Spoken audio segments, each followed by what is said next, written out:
নির্বাচন বিলম্বিত হলে বিএনপি রাজপথে নামবে। বিএনপি নেতারা এই ঘোষণা দিচ্ছেন। নির্বাচনের দাবিতে, নির্বাচন আদায়ের দাবিতে বা দ্রুত নির্বাচনের দাবিতে বিএনপি রাজপথে নামলে তারা আদৌ জনগণের সাড়া পাবে কিনা বা কতটুকু সাড়া পাবে, তাদের এই রাজপথে নামার ঘোষণা বা এই সাহস অথবা এই ধৃষ্টতা। রাজপথে নামা মানে কি? ডক্টর ইউনূসের বিরুদ্ধে নামা, ডক্টর ইউনূসকে চাপ প্রয়োগ করা। এটার ফল কি হবে? নির্বাচন বিলম্বিত হলে রাজপথে নামে বিএনপি নেতা ইমরান সালেহ প্রিন্স। দেখেন, প্রথমেই বিএনপি নেতাদের যে থ্রেট, বিএনপি নেতাদের যে আন্দোলনের হুমকি, এটাকে গ্রামাটিক্যালি আমরা কিভাবে দেখবো এটা একটু দেখি। বিএনপি নেতারা গত 15 বছরে সকাল সন্ধ্যা আওয়ামী লীগের পতন ঘটিয়ে দিত। 10 ডিসেম্বর তারেক রহমানকে দেশে আনতো, 11 ডিসেম্বর থেকে দেশ চালাতো খালেদা জিয়ার কথায়, আপনাদের মনে আছে নিঃসন্দেহে 2022 সালের কথা। এরপরে সেই 10 সাল থেকেই আওয়ামী লীগের পতন, তত্ত্বাবধায়ক সরকার বাতিলের পর থেকেই। এমনকি বিএনপির প্রায় শতভাগ নেতাকর্মী বিশ্বাস করতেও 2014 সালের 5 জানুয়ারি নির্বাচনের মাধ্যমে কিছুতেই আওয়ামী লীগ ক্ষমতায় আসতে পারবে না। এমনকি জামাতও বিশ্বাস করতো আবার বিএনপি জামাত জোট ক্ষমতায় আসবে। এরপরে যখন দেখলো যে না, ক্ষমতা আসতে পারেনি, তারপর বিভিন্ন হুমকি ধমকি দিল, আন্দোলন, এই সরকার পালানোর জায়গা পাবে না, অমুক্তম, অনেক কিছু বলেছে, কিন্তু আন্দোলন আর করতে পারেনি। বিএনপির আন্দোলন আমরা আর দেখিনি। দর্শক, আমরা বিএনপির আন্দোলনের হুমকি দেখেছি, ঈদের পর আন্দোলনের ঘোষণা দেখেছি, কিন্তু সেই ঈদ আর পাইনি, সেই ঈদ আর আসেনি। অবশ্য আন্দোলন ছাত্ররা করে হাসিনা পতন ঘটিয়ে দিয়েছে। অর্থাৎ বিএনপির আন্দোলনের হুমকি মানে ঈদের পর আন্দোলনের হুমকি, কিন্তু সেই ঈদ আর কখনো আসে না। অথবা এখন যে রাজপথে নামার কথা বলছে নির্বাচন বিলম্বিত হলে, তবে রাজপথে নামবে কখন? ঈদের পর। সেই ঈদ আর আসবে না। তার আগে নির্বাচন ডক্টর ইউনূস প্রয়োজনীয় সংস্কার শেষ করে দিবে। সেই ঈদ আসবে না, ঈদের আগেই মানে বিএনপির যে ঈদ, আন্দোলনের ঈদ, সেই ঈদ আসবে না। এমনিতে রোজার ঈদ, কোরবানির ঈদ এগুলো আসবে।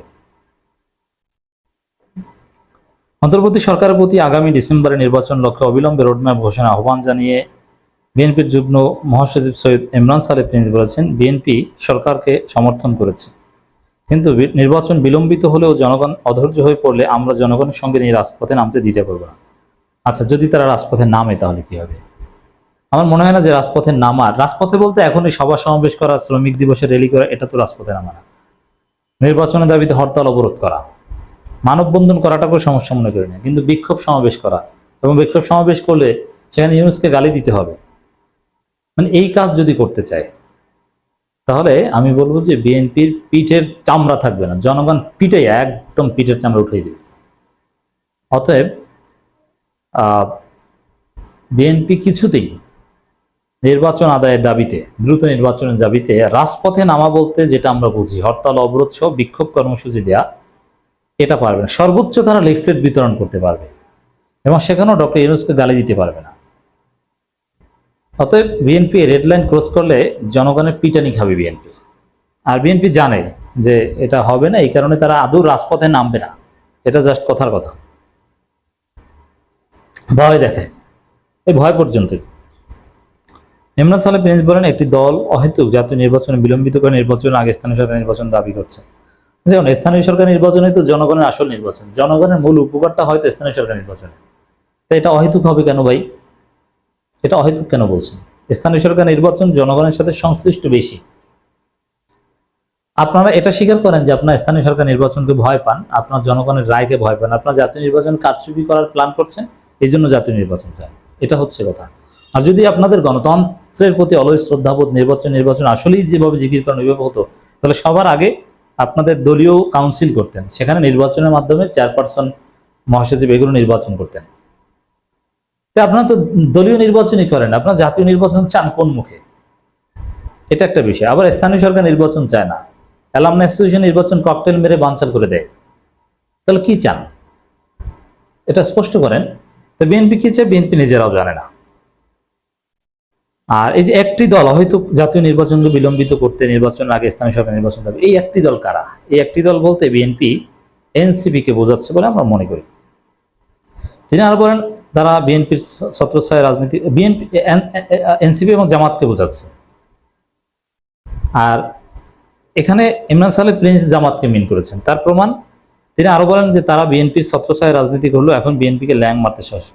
মানে এনসিপি তো আর বিএনপি ছত্রছায়া রাজনীতি করেনি, এনসিপি তো নতুন, মানে জামাতকে বুঝিয়েছে তারা নাকি এতদিন বিএনপি ছত্রছায়া রাজনীতি না, এতদিন ভারতের ভয়ে, ভারতের বিএনপির আব্বা ভারতকে খুশি করতে জামাতকে অস্বীকার করেছে, জামাতকে যুগপথের মিত্র হিসেবে স্বীকার করে নাই, জামাতের সাথে কোনো মিটিং করেনি, জামাতকে ইফতার পার্টিতে দাওয়াত দেয়নি।